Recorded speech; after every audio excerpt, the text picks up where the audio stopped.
Hola, ¿qué tal están? Bienvenidos. Tutorial de la ética ante los retos de la sociedad actual. Es indudable que la ética establece juicios morales referidos a la acción o a las acciones y también a las decisiones. Y se puede considerar que este tipo de juicios supone la presencia de términos tales como bueno, malo, correcto, incorrecto. Esto es lo que sucede. Estos términos son términos éticos o morales. Y también hay que señalar que en nuestras sociedades cada vez se habla más de la necesidad de un comportamiento ético, no solo en el plano individual, sino también en el colectivo. Y esto se observa continuamente en la sociedad. Si observamos los medios de comunicación, cadenas de televisión, cadenas de radio, periódicos, etcétera, pues se observa también a través de las redes sociales que hay muchos comportamientos disruptivos, que hay muchas faltas de respeto entre personas, que hay cada vez más actos delictivos en muchas zonas del mundo, en muchos países, etcétera, etcétera. En ese sentido, la ética responde a una necesidad evidente de elaborar y verificar afirmaciones o juicios, pero afirmaciones que sirvan para humanizar a las personas y que sirvan para que haya una vida estable, una vida respetuosa, una vida agradable, podríamos decir. Y está claro que cuando se emplean sentencias éticas se valora moralmente a personas, situaciones, cosas o acciones. En este sentido, se puede afirmar que se emplean juicios morales cuando, por ejemplo, se afirma ese profesor es justo o esa compañera solidaria, etc. En estas declaraciones, indudablemente, aparecen términos como justo y solidario que implican valoraciones de tipo moral. También es verdad que a lo largo de la experiencia vital de cada persona, de los seres humanos en general, realizamos actos, conductas. Y es evidente que la repetición de las conductas, de los actos, produce o genera hábitos que determinan también nuestras actitudes. Por eso podemos decir que es muy importante que ya desde muy niños, diríamos, las personas aprendan pues a comportarse con respeto a los demás, etcétera, porque de ese modo la persona va haciéndose a sí misma a lo largo de su vida y se va formando su personalidad y también, por supuesto, su carácter como individuo, con pues unas características peculiares. Por ejemplo, el temperamento con el que nace cada persona pues es propio de esa persona, no va a cambiar durante su vida. Lo que sí cambiará será la personalidad, el carácter, etcétera.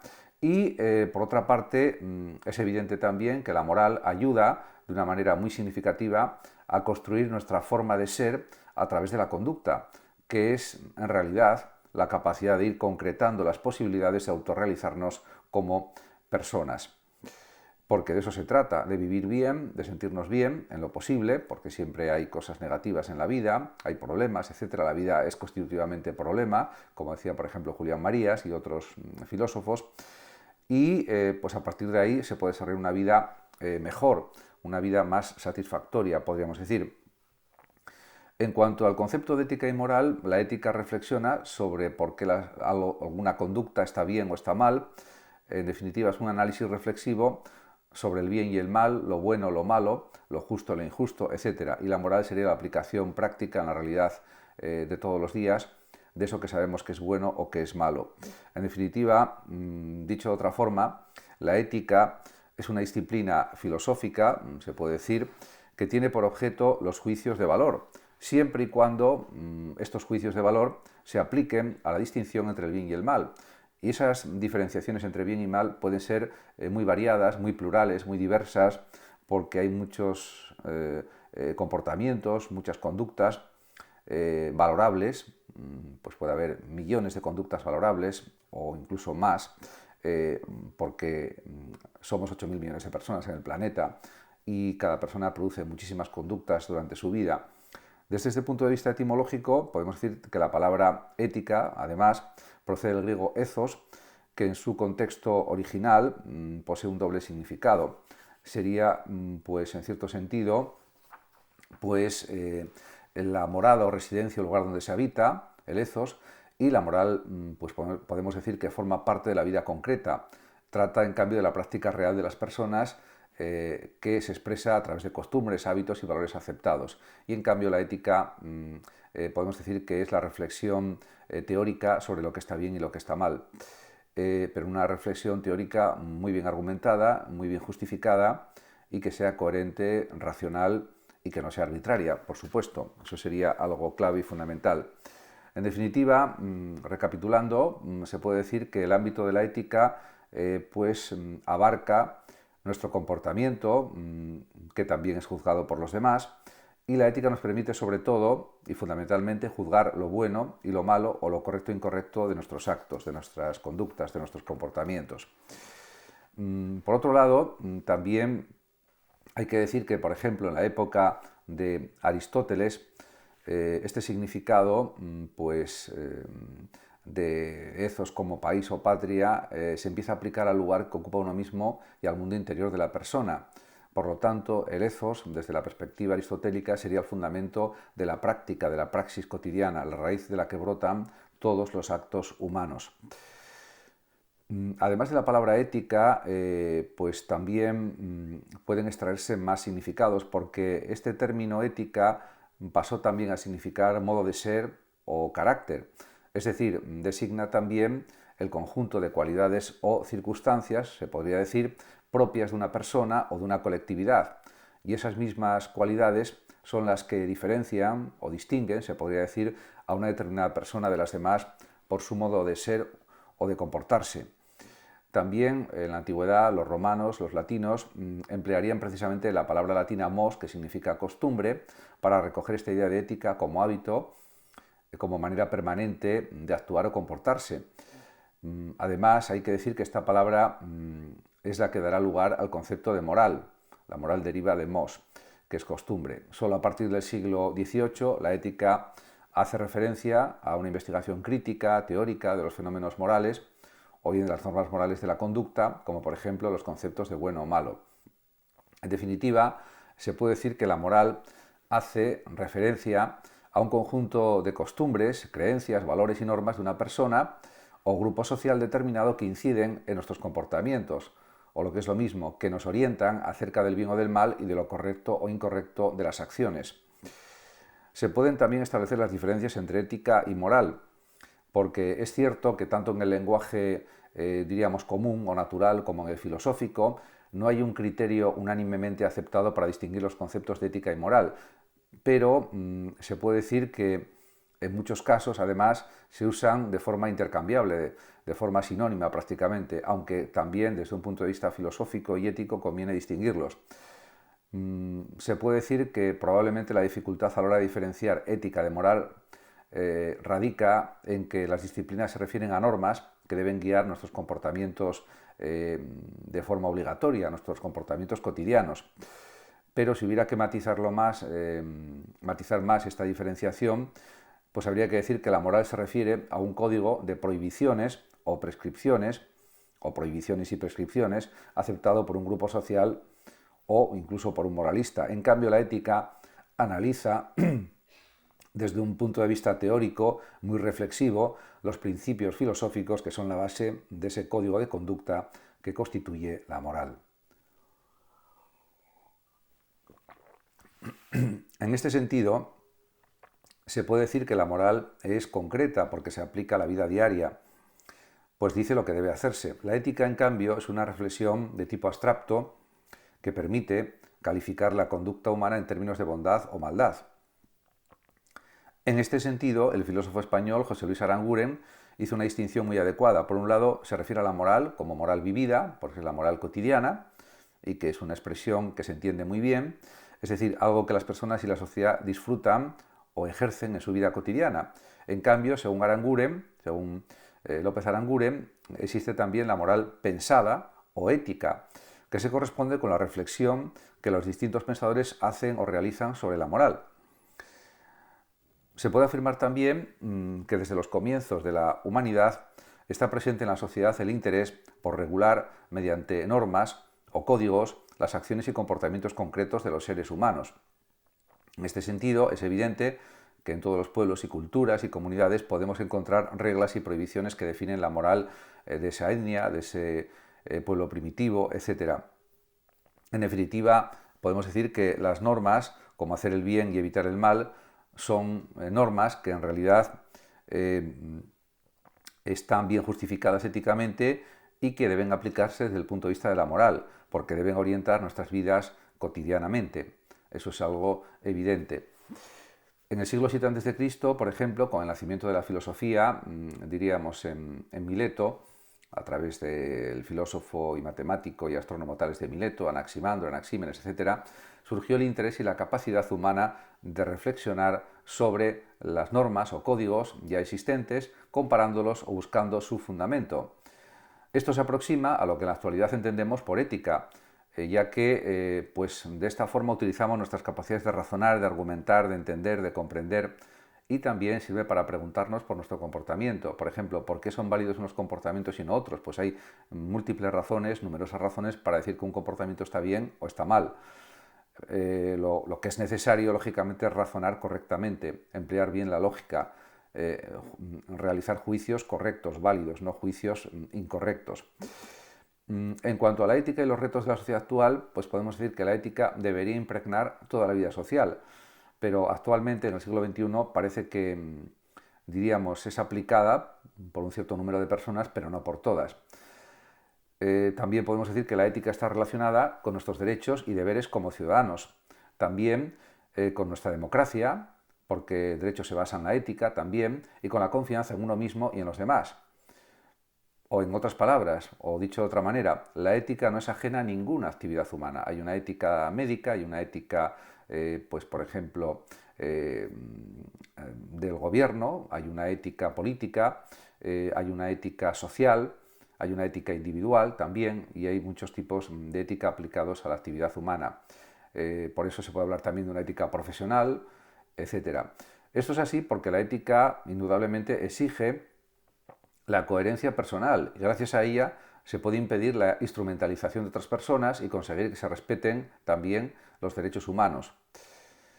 Uno de los planteamientos de la ética, según Kant, y de los postulados también, según Kant, de la ética es el de la libertad, concepto que es fundamental y que se ha tratado a lo largo de la historia de la filosofía de numerosas formas. Dado que no hay ética sin libertad, es imprescindible introducir este concepto para explicar estas cuestiones, ya que obrar o comportarse moralmente significa tener actitudes correctas de forma intencional, tomar decisiones personales ante diferentes posibilidades, justificar coherente y racionalmente esas decisiones y aceptar la responsabilidad de las posibles consecuencias. Eso también es muy importante. La responsabilidad es un valor ético, es un valor fundamental y diríamos, vivimos en la sociedad muchas veces de la irresponsabilidad, porque hay muchas personas que son irresponsables, que no quieren aceptar las consecuencias de sus actos, que no quieren reconocer lo que han hecho, que mienten, etc. Y luego hay otras muchísimas personas, afortunadamente, que sí son responsables, que aceptan la realidad de las cosas y que se comportan correctamente. En cualquier caso, para eso están las leyes y el derecho también, pero la ética sirve de soporte también al derecho, en cierto sentido, podríamos decir. La diferencia entre ética y derecho es que el derecho hay que cumplir las leyes obligatoriamente y la ética plantea exigencias, pero que no son obligatorias como las legales, aunque diríamos son el soporte del derecho. En ese sentido, realmente las leyes tienen fuerza de obligar y se basan en la ética, lo cual ya es suficientemente significativo en relación con lo que estoy explicando. Por otra parte, también hay que decir que más allá de la libertad, en la sociedad actual existen muchos otros retos. Hoy en día, por ejemplo, vivimos rodeados de problemas que antes ni siquiera podíamos imaginar, ni podíamos pensar que iban a existir. Por ejemplo, está el problema de los desafíos de la inteligencia artificial, del ciberacoso que existe desgraciadamente, del bullying, del phishing y de otros muchos problemas, de la delincuencia cibernética que cada vez está siendo más abundante, etcétera, etcétera. Todo tipo de fraudes a través de medios electrónicos, de internet, etcétera. En definitiva, engaños, fraudes de todo tipo, como ya decía, eso está a la orden del día, desgraciadamente. Con esto no quiero decir que Internet no sea muy útil, lo es, pero hay que tener mucho cuidado al utilizarlo. Por tanto, sigue siendo importante disponer de unos criterios éticos adecuados, de manera que nuestras posibles decisiones puedan tomarse en un ambiente de libertad y responsabilidad. También hay los problemas bioéticos. Las ciencias antes estudiaban la vida, los fenómenos biológicos, mientras que ahora la manipulan. E incluso pues, hay una genética sintética que puede crear vida de las células, etc. Bueno, pues está la disciplina de la bioética, que aunque se trata de una rama del saber muy reciente todavía, se fundamenta en otra muy antigua, la ética. De hecho, si hubiera que definir la bioética, habría que decir que es una rama de la ética que se aplica a problemas que surgen a la hora de aplicar la ciencia y la técnica, fundamentalmente en los ámbitos de la salud, la procreación, la alimentación y el medio ambiente, entre otros. Por tanto, el objetivo de la bioética es prever y resolver situaciones conflictivas como las que se han creado a raíz del descubrimiento, por ejemplo, del genoma humano, la manipulación genética, por ejemplo, la clonación, la eutanasia y la donación de órganos, pero hay otros muchos, por ejemplo, el trato que se da a las personas mayores, el derecho a una muerte digna, también está la cuestión, por ejemplo, de los cuidados paliativos, que puede ser una alternativa muy útil frente a la eutanasia, por ejemplo, que viene a ser algo similar a la eutanasia, pero permitiendo que la vida de cada persona siga hasta su periodo final.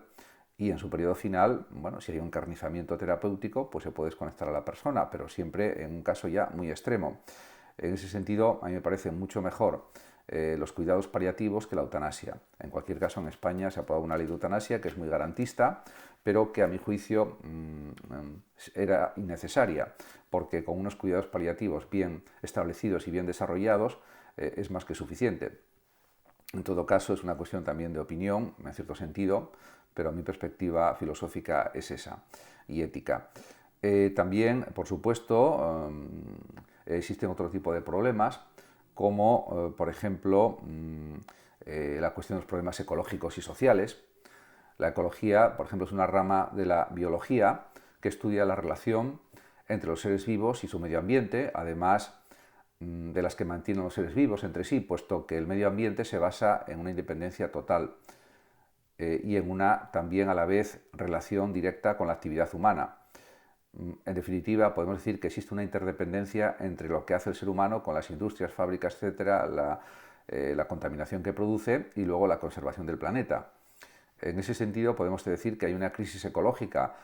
Son varios los problemas que se ponen de manifiesto: la contaminación, la lluvia ácida, la deforestación, la desertización, desgraciadamente, el efecto invernadero, la superpoblación, y esto produce una situación realmente insostenible. Ya actualmente y en los próximos años cada vez peor, porque a pesar de los compromisos que mantienen o que firman los países, luego esos compromisos no se cumplen y quedan como papel mojado. Como un documento teórico, que sería lo deseable, pero que luego no se lleva a la práctica, no se lleva a efecto, no se cumple en realidad, o se cumple en una mínima medida. En definitiva, para paliar estos efectos negativos de un crecimiento sin límites, existen diferentes propuestas ecológicas que defienden la protección, la gestión sostenible, la restauración del medio ambiente, como una forma de entender pues, una auténtica necesidad humana. Y, por ejemplo, un pensador como Hans Jonas introduce un nuevo precepto ético, el imperativo de la responsabilidad, que el mismo Hans Jonas formula de esta manera: actúa de tal manera que los efectos de tu acción sean compatibles con la permanencia de una vida humana auténtica sobre la Tierra. Por otra parte, también hay que respetar los derechos de las minorías, que no tienen por qué ser discriminadas de ninguna manera. Y en ese sentido, pues sí podría haber una discriminación positiva en el sentido de establecer medidas políticas que den un trato preferencial a las diferentes minorías para que puedan acceder más fácilmente a ciertos servicios o recursos y a determinados bienes. Luego también está el tema, por ejemplo, que es un problema social e individual, de la homofobia. En ese sentido, el término homofobia se refiere a la aversión, odio, miedo, prejuicio, discriminación contra hombres o mujeres homosexuales. Esto no puede ser tolerado de ninguna manera, ni tiene que haber leyes contra la homofobia, porque tiene que haber un respeto a todas las orientaciones sexuales, legalmente, por supuesto. También es evidente que hay una violación a veces de los derechos de los animales, aunque estén reconocidos por la ONU, por ejemplo, y en tratados internacionales. Y en este sentido, pues el filósofo Peter Singer fue pionero al realizar un análisis crítico de esta cuestión en el ámbito de la filosofía. Peter Singer pues es un filósofo utilitarista australiano especializado en temas de ética aplicada, y su trabajo se ha centrado en la bioética y los derechos animales. Es autor del libro más influyente sobre el tema, Liberación Animal, del año 1976. En esta obra denuncia que el trato habitual que reciben los animales es moralmente inadmisible y que se basa en el especismo, al mantener que cualquier ser de otra especie merece menos respeto que nosotros solo porque es otra especie o porque no es humana. Desde 1993 dirige la plataforma animalista Proyecto Gran Simio. También hay una serie de problemas derivados de la globalización, por ejemplo, o mundialización, enormes diferencias entre países ricos y países pobres. De hecho, el abismo entre el primer mundo y el tercer mundo es cada vez mayor. El Banco Mundial, por ejemplo, ha calculado que en nuestro planeta hay un total de 1.000 millones de personas viviendo en pobreza absoluta, en una realidad que requiere medidas urgentes y que no se están tomando. En cambio, aumenta el gasto en armamentos, pero luego el dinero que se dedica a combatir el hambre de 1.000 millones de personas o la pobreza de 1.000 millones de personas es un dinero muy escaso en comparación con las necesidades que tienen esos cientos y cientos de millones de personas. Luego también está el tema de la guerra internacional contra el terrorismo. Bajo esta denominación, Estados Unidos está llevando a cabo una campaña apoyada por varios miembros de la OTAN con el fin declarado de acabar con el terrorismo internacional. Sin embargo, hay que decir que esta operación se basa en el concepto de fuerza y la historia nos demuestra que la guerra no es una alternativa para solucionar problemas, sino el fin de las alternativas. Desde la ética, la guerra no se contempla como una opción. Es verdad que hay que neutralizar a los terroristas, eso es evidente, pero de una manera proporcionada y de una manera que no afecte negativamente a las personas inocentes. En ese sentido, es necesario una especie de alianza de civilizaciones, es algo necesario para tomar medidas para erradicar la pobreza y la desigualdad. En relación con los problemas que afectan al ámbito profesional, al mundo del trabajo, pues hay que decir que los códigos deontológicos son documentos que recogen pues un conjunto de normas éticas que regulan la conducta de los miembros de un determinado colectivo que lleva a cabo una actividad profesional. Por ejemplo, pues está el código deontológico de los médicos. En ese sentido, podemos decir que es algo absolutamente necesario. Hay códigos, diríamos, normativos o de normas éticas o de principios éticos en todas las profesiones.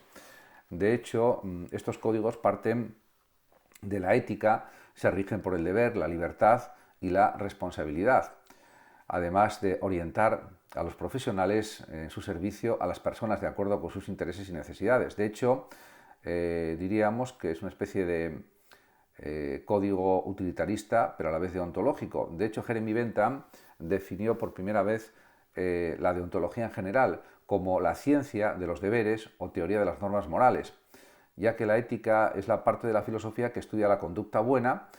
En consecuencia, la deontología profesional, por su lado, es la sección de la ética que se ocupa de estudiar las reglas y normas que rigen la conducta buena en el ejercicio de las profesiones.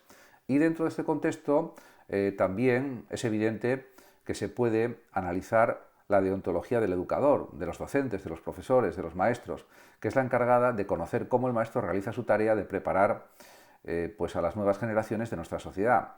La educación, en este sentido, es muy importante ya que implica una gran responsabilidad, pues consiste nada menos que en formar integralmente a los hombres y mujeres del futuro, labor que es controlada por la sociedad entera, de modo que si se cumple bien premia al educador, pero si se cumple mal, entonces la situación es diferente. En algún código deontológico, como por ejemplo el de Castilla-La Mancha, el profesional de la educación tiene que ser consciente del valor y la dignidad de todo ser humano. Esto es extensible a cualquier situación de aprendizaje. Y tener como objetivos permanentes de su labor profesional los siguientes. Primero, la permanente búsqueda de lo verdadero y válido para los seres humanos. Sobre todo la verdad es un valor primordial tanto en ética como en general en filosofía. Además, también hay que considerar la importancia, la decisiva significación de la continua promoción de los principios democráticos, a partir de una buena convivencia y como base de la misma. Estos principios democráticos también son, de alguna manera, los valores cívicos, los valores éticos, como la bondad, la justicia, la igualdad, la solidaridad, etc. Y además también, por supuesto, los educadores tienen que tener una permanente preocupación por su perfeccionamiento profesional, estar continuamente aprendiendo nuevas estrategias educativas, nuevos conocimientos, aunque ya tengan muchos o muchísimos, y eso también es algo fundamental para seguir avanzando y desarrollando la educación de una manera adecuada. En definitiva, también hay que decir que para conseguir estos objetivos es fundamental garantizar la libertad de aprender y de enseñar y la igualdad de oportunidades para todas las personas. Muchas gracias a todos por su atención y hasta mi próximo vídeo. El que lo desee puede compartir este vídeo, darle like o suscribirse a mi canal de YouTube. Hasta siempre.